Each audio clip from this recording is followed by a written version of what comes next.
Good morning. Good morning, and welcome to worship at the Unitarian Universalist Church of Ventura.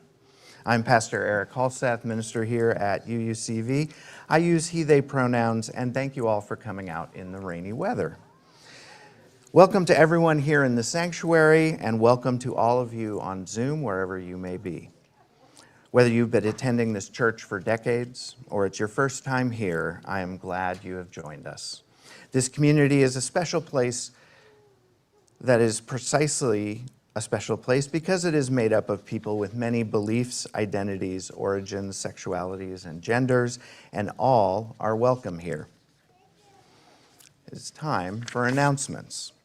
And post-holidays, there's a lot of them. Welcome to 2026, right?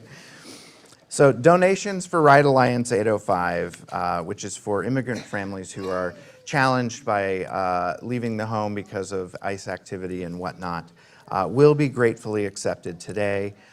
Jane Turcott will be in Berg Hall after the service to accept donations and answer any questions. She's covering for Rob March for the next 2 weeks while he's out of town.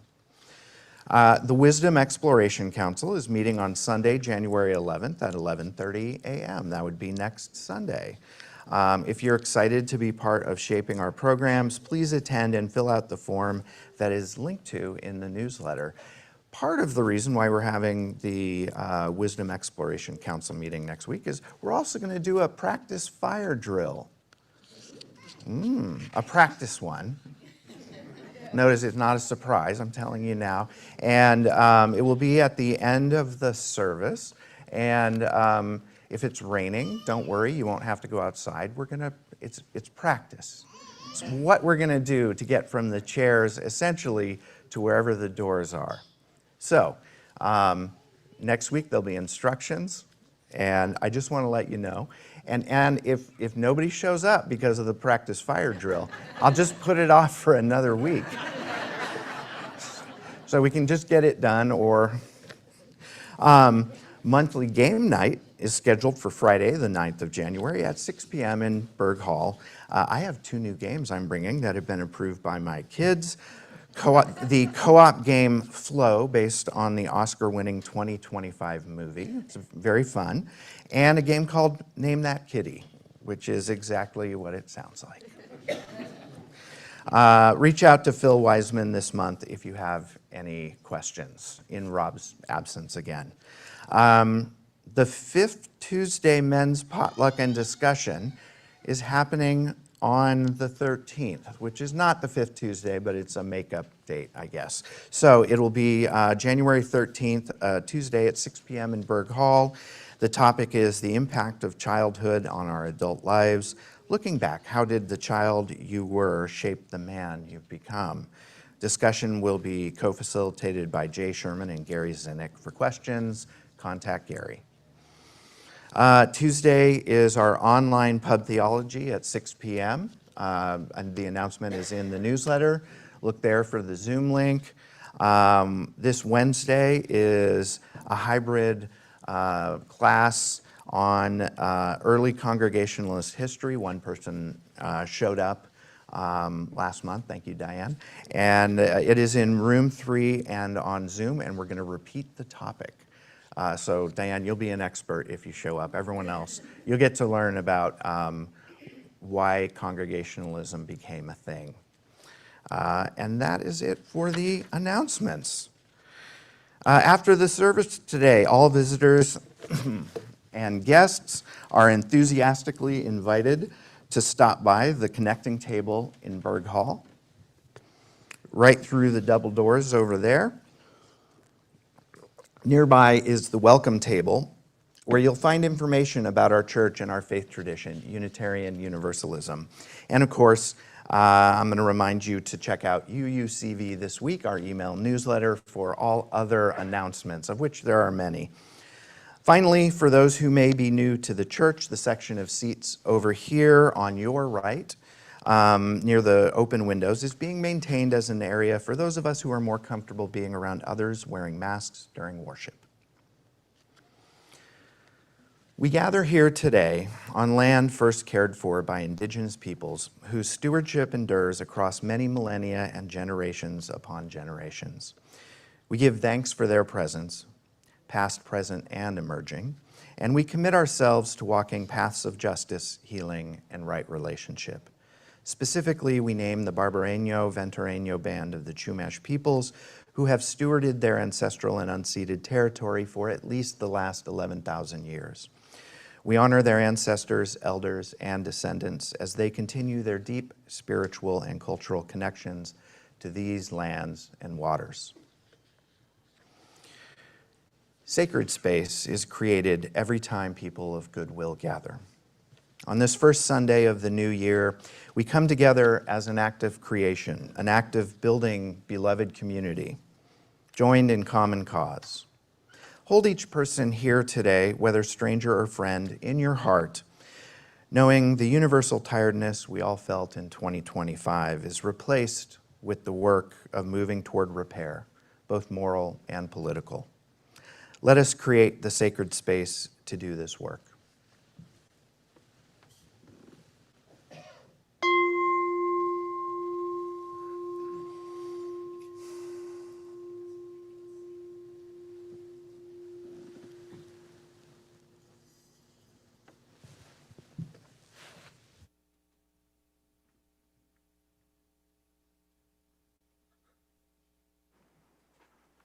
Good morning. I am Worship Associate Xenia Young, and we light the chalice this morning, which is a symbol of hope and safety. It reminds us each time to be kind and to care for one another. Friends at home are invited to light a candle as Atlas and Pastor Erik lights ours here in the sanctuary.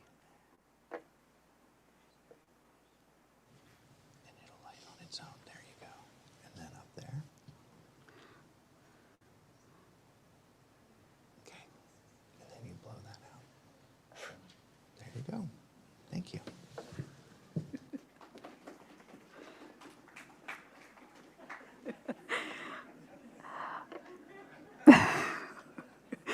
May this flame bring us together as we begin today's service. Our call to worship today is The Work of Christmas by Howard Thurman. When the song of the angels is stilled, when the star in the sky is gone, when the kings and the princes are home, and when the shepherds are back with their flock, the work of Christmas begins. To find the lost, to heal the broken, to feed the hungry, to release the prisoner, to rebuild nations, to bring peace among others, to make music in the heart.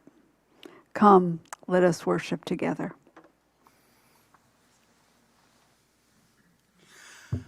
Good morning, y'all. I invite you all to rise in body or in spirit as you are able, as we sing number 259, We Three Kings of Orient Are.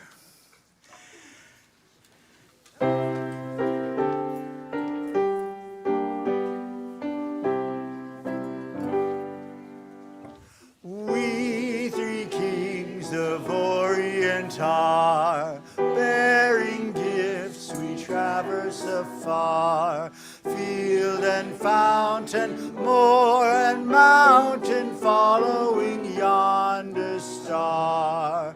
Oh, star of wonder, star of light, star with royal beauty bright, westward leading, still proceeding, guide us through this perfect night. Frankincense to offer have I, incense owns a deity nigh, prayer and praising all are raising, worship God most high. Oh, star of wonder, star of light, star with royal beauty bright, westward leading, still guide us through this perfect night. Myrrh is mine, its bitter perfume breathes a life of gathering gloom. Sorrowing, sighing, bleeding, dying, sealed in that stone-cold tomb. Oh, star of wonder, star of light, star with royal beauty bright, westward leading, still proceeding, guide us through this perfect night. Born a babe on Bethlehem's plain, gold I bring to crown him again. Love forever ceasing, never in our hearts to reign. Oh, star of wonder, star of light, star with royal beauty bright, westward leading, still proceeding, guide us through this perfect night. Now I'd like to invite all of our young folk or young at heart to join me for a story. As they come forward, they will gather your non-perishable donations, including food and diapers and wipes for Ride Alliance 805 and Poder Popular, supporting our immigrant neighbors. Our youth will bring the offerings forward to the basket here up at the front and then join me on the rug for Time for All Ages. You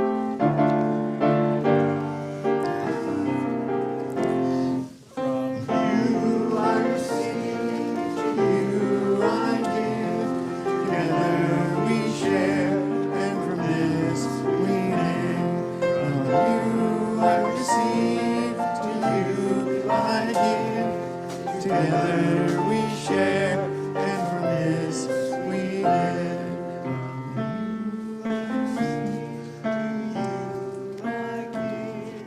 Together we share, and from this we live.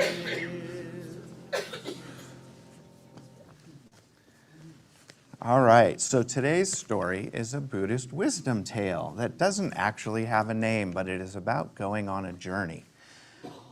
Buddha and his disciples decided to undertake a journey in which they would have to cross various mountains and valleys to reach the cities and towns they wished to visit. One day they saw a wide, slow-moving river in the distance. They decided to stop under a tree nearby since they were thirsty and needed to rest. Once the group arrived, Buddha said to his youngest and most impatient disciple, "I'm thirsty. Would you please bring me some water from that river?" The disciple went to the river, but when they arrived, the disciple noticed that a long line of wagons were crossing upstream a ways, and the water became cloudy. As this was happening, the disciple thought, "I can't give the teacher this muddy water to drink." Thus they went back and told Buddha, "The water is very muddy. I don't think we can drink it." About a half an hour later, Buddha asked the disciple to go back to the river and bring him some water to drink. However, the water was still dirty.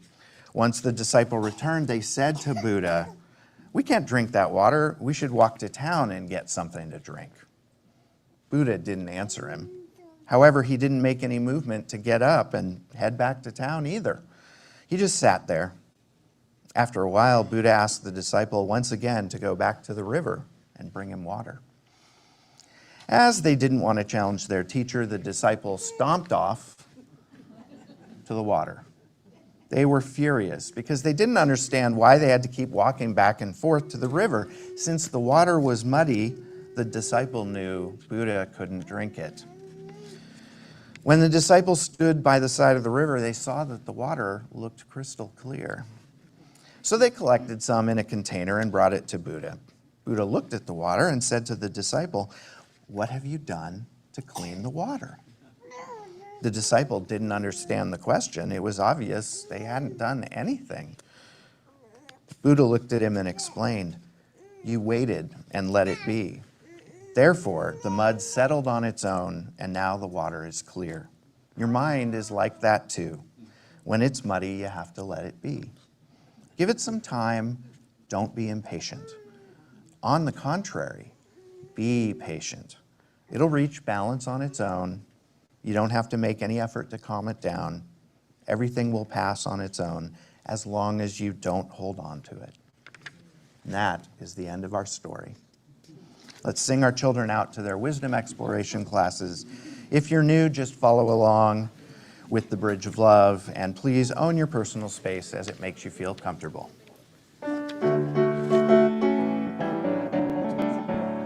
Behold you in our love as you go, as you go. May your heart be at peace as you go.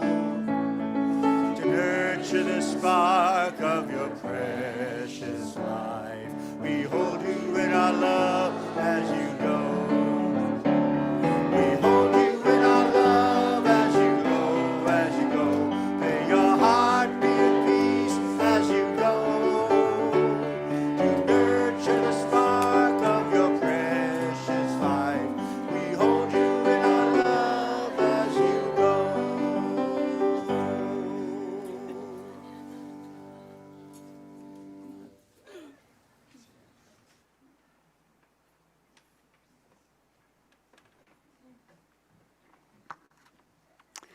Every single Sunday, we give away our entire collection, gifting it to an organization doing meaningful work in the larger community or to funds that support people in need in our own church. This practice is one of the ways we live our values and put them into action, sharing what we have to care for one another. Folks who are present in the sanctuary can also text to give, following the directions on the screen, or you can drop a check or cash in the box at the back wall of the sanctuary, either during the offertory music while Zach plays or after the service. Our offering today is for our very own Lift Up Your Voice to End Homelessness Move-In project, which provides all the furniture and household items people moving out of homelessness and finally into an apartment or house need to turn their place into a true home.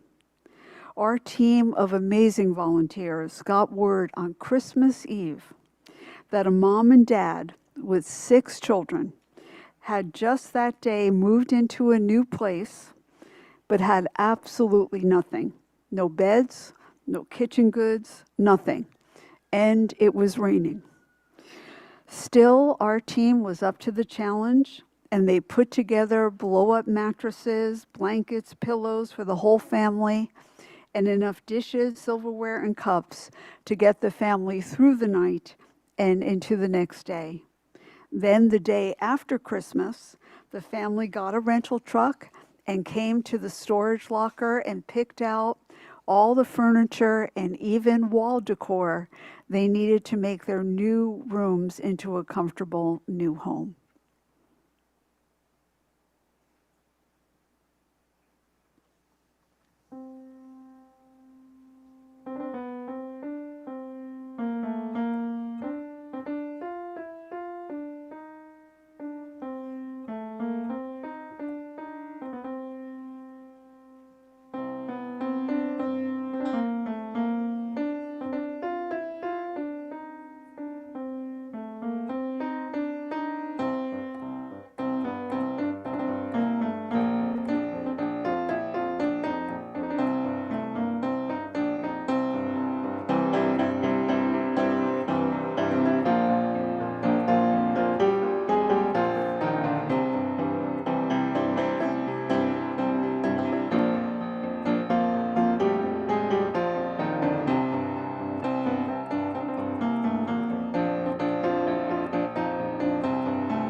That was lovely.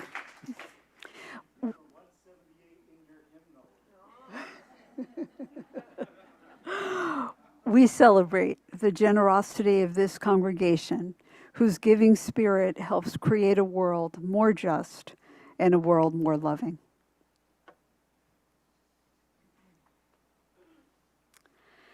Each week, we pause on the journey of our lives to notice the rhythms that shape us, the joys that lift us, the sorrows that weigh on us, and the quiet milestones that may pass softly but still matter deeply. When we share these moments, we remember that we do not travel this path alone. We place stones in water, each one a small symbol of what we carry with us each day. As each stone meets the surface, ripples move outward, touching each one of us. May we feel these ripples of connection and care.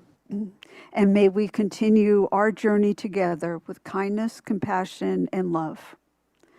You can submit a joy or sorrow. I invite you now to speak into the gathered community or write into the Zoom chat the names of those you wish to celebrate or memorialize, or those you feel are in need of the loving embrace of this beloved community.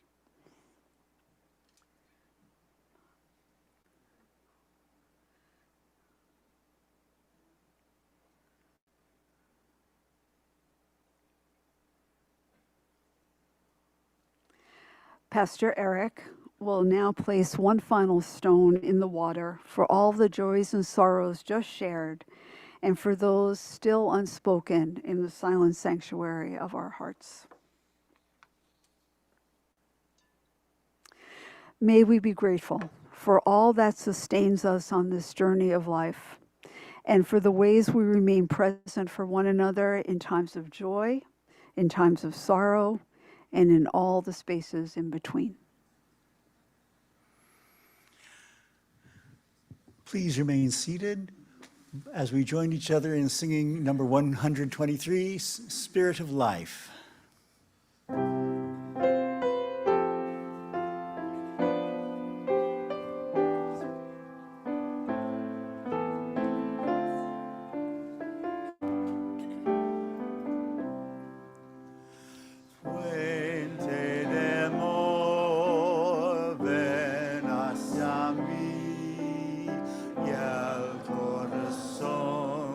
Cantele tu compasión, sopla volar, sube en la mar, hasta moldear la justicia de la vida. Arrégame, libérame, fuente de amor. Ven a mí, Spirit of life, come unto me. Sing in my heart all the stirrings of compassion. Blow in the wind, rise in the sea, move in the hand, giving life the shape of justice. Roots hold me close, wings set me free. Spirit of life, come to me, come to me.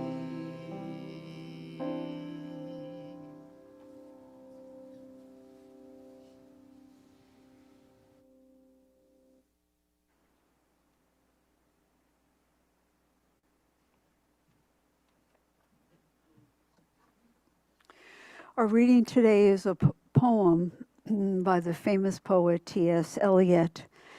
The name of it is Journey of the Magi. It's fairly long, but very powerful. A cold coming we had of it, just the worst time of year for a journey, and such a long journey. The ways deep and the weather sharp, the very dead of winter. And the camels galled, sore-footed, refractory, lying down in the melting snow. There were times we regretted the summer palaces on slopes, the terraces, and the silken girls bringing sherbet. Then the camel men cursing, grumbling, and running away and wanting their liquor and their women, and the night fires going out and the lack of shelters, and the cities hostile and the towns unfriendly and the villages dirty and charging high prices. A hard time we had of it. At the end, we preferred to travel all night, sleeping in stretches, with the voices singing in our ears saying, this was all folly. Then at dawn, we came down to a temperate valley, wet, below the snow line, smelling of vegetation, with a running stream and a watermill beating the darkness, and 3 trees on the low sky. And an old white horse galloped away in the meadow. Then we came to a tavern with vine leaves over the lintel, 6 hands at an open door dicing for pieces of silver, and feet kicking the empty wineskins. But there was no information there, and so we continued and arrived at evening, not a moment too soon. Finding the place, it was, you may say, satisfactory. All this was a long time ago, I remember, and I would do it again, but set down. This. Were we led all that way for birth or death? There was a birth, certainly. We had evidence and no doubt. I had seen birth and death, but I had thought they were different. This birth was hard and bitter agony for us, like death, our death. We returned to our places, these kingdoms, but no longer at ease here in the old dispensation, with an alien people clutching their gods. I should be glad of another death.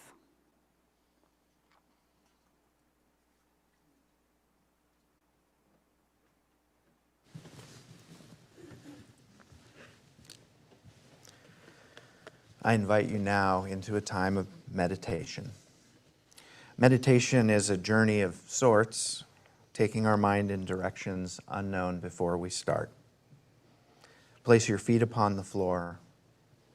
Close your eyes if you wish, and breathe in and breathe out, noticing your breath both as it comes in and it goes out. Relax in this moment and just breathe.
When we came through the cold.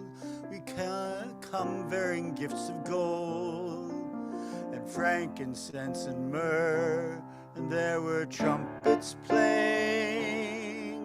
There were angels looking down on a West Bank town. He so loved the world.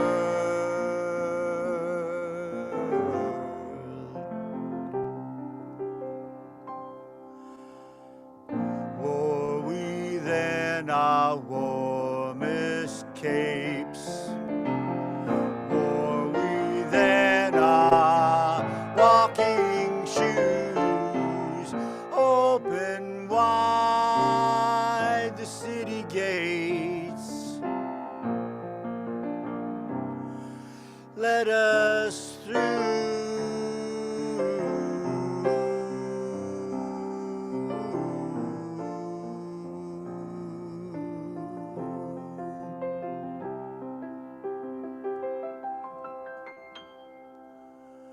A child is born, born in Bethlehem, born in a cattle pen. A child is born on the killing floor, and still no crying he makes, still as the air is light, lying so prayerfully. They're waiting for the war. Welcome home, my child. Your home is a checkpoint now. Your home is a border town. Welcome to the brawl, and life ain't fair, my friend. Put your hands in the air, my child. Slowly now, single file now. Up against the wall, where we now are warmest coats, where we now are walking shoes, open wide the gates of hope, let us through.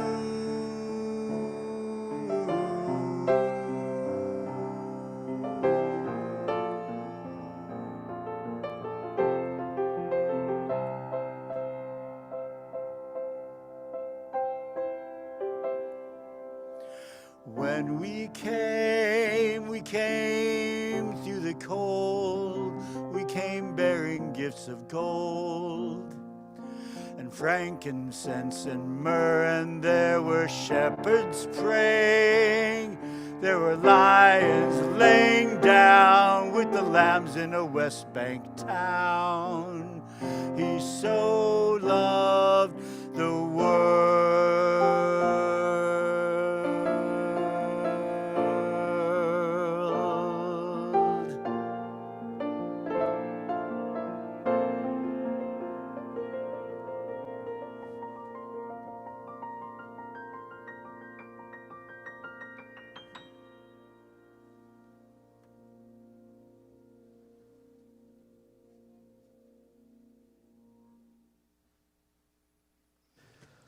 Welcome. And, all right, the mic's on now. There's only about 300 more days to go before we know whether or not 2027 will be a less tiring year than 2025 was. How many of you traveled during the holidays? Oh, not a ton of people. We mostly stayed home. We only went as far as Gardena. That's a grand total of about a 120-mile round trip from Thousand Oaks. That was the Sunday after Christmas. Not a very long journey, and hardly a traditional Christmas journey, such as the ones undertaken by either the Magi or by Mary and Joseph as they traveled to Bethlehem. And actually, our true Christmas Day travels were even shorter. We drove 6 miles to Simi Valley for dinner at friend's house. But it turns out that distance doesn't really matter, does it? Between the start of any journey and its end point, to quote Neil Peart from the band Rush, the point of the journey is not to arrive. Anything can happen. The time after the holidays and before we really get back into the swing of things is a liminal space. Change is in the air. We make resolutions. We might plan out the next 52 weeks. Each year is a journey, another trip around the sun, that much further from the first. As you use the idea that we might each be a seeker of some sort, probably isn't alien to us. We are by nature a people who question. Question authority, question the status quo, question the nature of the universe, question God. Liminal spaces are not foreign to us. Change, is always in the air. Thresholds are often our normal place. Our reading today was Journey of the Magi, a poem written by T.S. Eliot in 1927 and published in August of that year. The Magi, both in this poem and as part of the canonical Christmas, are archetypical seekers, learned people who follow something new to find an answer. Were they certain of what they would find on that first day of their journey? Probably not. Did they take leave of their homelands and travel for many days or weeks or months? They did, indeed. A cold coming we had of it, just the worst time of year for a journey, and such a long journey. The ways deep and the weather sharp, the very dead of winter. The Magi, the wise men, the three kings, whatever they were, they sound weary, bone-tired, regretful of having made the journey in the very dead of winter, at least in the poem. Eliot's retelling of their journey, arrival and return home through the memories of that journey, are far removed from the sentimental nature of our Christmas Eve service here in the sanctuary, a candlelit, silent night, safe from the cold and rain outside. Born a Unitarian in St. Louis, Missouri in 1888, his family had roots in Boston, where he would later return to attend prep school and then Harvard. In fact, the reason they ended up in St. Louis was because his grandfather had moved there from New England to found a Unitarian church. In his 20s, Eliot moved to London, England, around the start of World War I. In 1919, he included a reference to a long poem I have had on my mind for a long time in a letter to his mother. In 1922, The Wasteland was published, 434 lines alluding heavily to a variety of classical literature. Probably his most famous poem, it is a long musing, difficult to analyze and fragmented in its delivery, tone, and narrative. But indeed, it reflects a disillusionment with the world in post-war Europe. The horrors of the Great War were still fresh in the consciousness of everyone. And the poem's fragmentation reflects a world in which society and culture were still reeling. In 1925, The Hollow Men was published, ending with perhaps the most famous line from his poetry, "This is the way the world ends, not with a bang, but a whimper." The disillusionment apparent in The Wasteland, and perhaps in Eliot's life, reached its nadir with this poem. In June of 1927, Eliot converted to Anglicanism. Biographer Peter Ackroyd notes that the purposes of Eliot's conversion were twofold. One, the Church of England offered Eliot some hope for himself, and I think Eliot needed some resting place. But secondly, it attached Eliot to the English community and English culture. As mentioned earlier, in August of 1927, Journey of the Magi was published. This began a period during which Eliot's poetry approached religious topics with regularity. While many contemporaneous critics found the poems less appealing than his earlier works, later analysis has been far kinder. This poem, Journey of the Magi, ostensibly about the three Magi of the biblical story from the book of Matthew, is really about spiritual transformation. The Magi and Eliot himself had undergone a rebirth. For the Magi, it was an acknowledgement that the world had changed. Their place in the world as the wise teachers, astronomers, astrologers, keepers of wisdom, was going away. From the poem, all this was a long time ago, I remember, and I would do it again, but set down, were we led all that way for birth or death? There was a birth, certainly. We had evidence and no doubt. I had seen birth and death, but had thought they were different. This birth was hard and bitter agony for us, like death, our death. Well, the Magi had brought gifts to shower upon this newborn king. The gift that they took away from their travels was a hard truth, that something new had arrived, that the world was changing. We return to our places, these kingdoms, but no longer at ease here in the old dispensation with an alien people clutching their gods. I should be glad of another death. For so many of us here in this sanctuary today, we journeyed a long time before arriving in this place. Our travels often took us away from our religious upbringing, which ironically was often part of the same church that arose following the birth of the child visited by the Magi. And that's where Eliot's Journey of the Magi turns from a Christmas story into something that sounds a lot like us.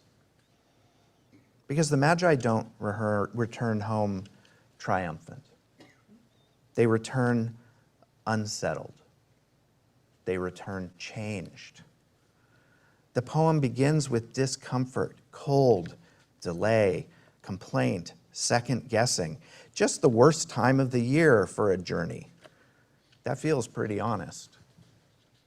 Most spiritual journeys don't begin with certainty. They begin with restlessness, a question, a grief that won't leave us alone, a joy that won't fit inside the old ways of being, a metaphorical star we can't stop noticing in the sky. Eliot, writing this poem in 1927, right as his own religious life was shifting, doesn't give us a tidy alignment with a pleasant Christmas narrative. He gives us a travelogue of ambiguity. Cities that are hostile, villages dirty and charging high prices, and night fires going out. In other words, a reflection of some real-life journeys. Travels, whether from here to there or within our own selves, are not a straight line. They don't go from wrong to right or from lost to found. They are long and winding, full of mixed motives, half-formed prayers, and the occasional moment when you wonder if you should have stayed home. And yet, they keep going. If you ask Unitarian Universalists how they got here, you rarely hear, "I arrived and that was that." More often, you hear stories like, "I grew up," insert your religion here, "and my faith didn't survive the real world." Or, "I grew up with religion, but not with room for me to breathe." Or, "I lost my faith and then I found a different kind." Or, "I didn't think I was religious at all until I realized I was still in a spiritual search." We are a people who have traveled, sometimes across denominations, sometimes across decades, sometimes across the interior landscapes of our own minds and hearts. And here's the strange mercy that Eliot names. Sometimes you travel toward a birth, and what you experience feels like a death. This birth was hard and bitter agony for us, like death, our death. That line is haunting because it's true. To encounter something genuinely new often means letting go of something old.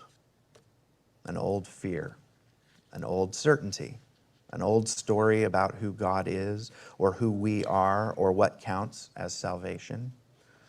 You don't have to be dramatic about it. It can be quiet, but it's real. Growth has a cost. Then the Magi return home, no longer at ease in the old dispensation. And that may be the most you sentence in the poem.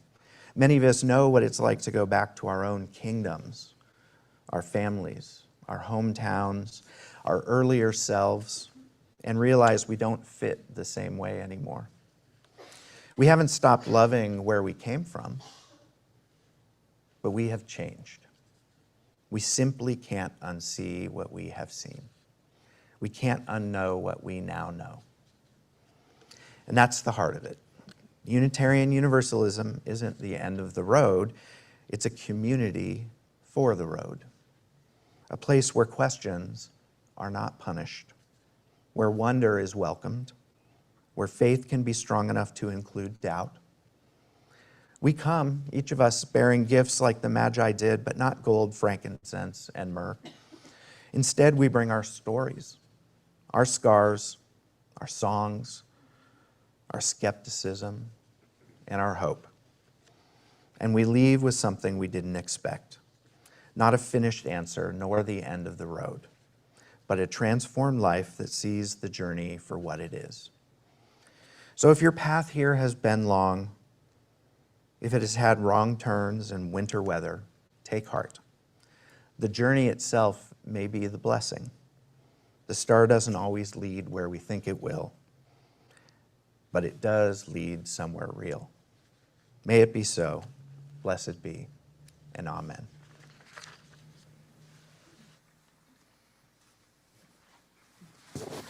I invite you all to rise in body or in spirit as you're able, as we sing number 168, One More Step.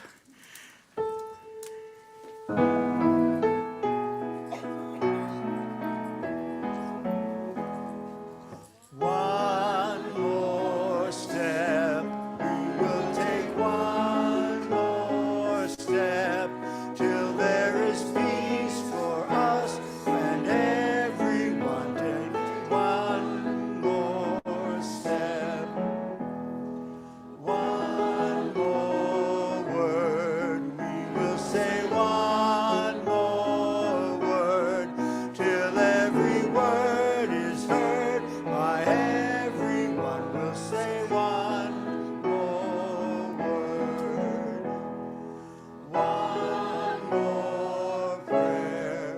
We will say one more prayer, till every prayer is shared by everyone. We'll say one more prayer. One more song, we will sing one more song, till every song is sung by everyone. We'll sing one more song.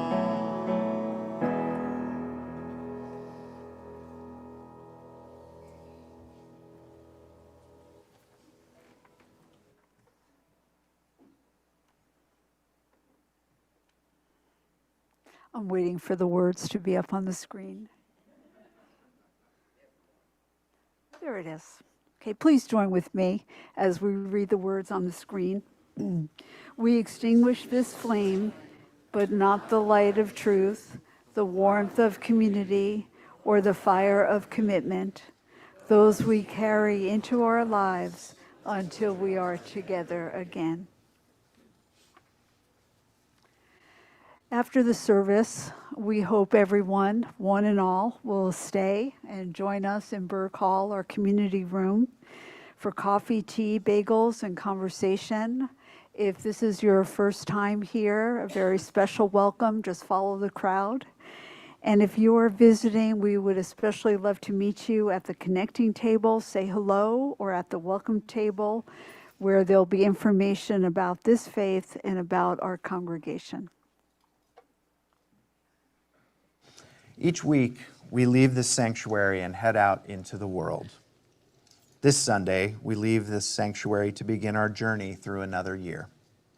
May this be a less chaotic year, and one that ends on a high note. And may we, as Howard Thurman said, do the work of Christmas, to find the lost, to heal the broken, to feed the hungry, to release the prisoner, to rebuild the nations, to bring peace among others, to make music in the heart. Go into the world in peace, putting one foot in front of the other, and let us walk this journey together. May it be so, and blessed be.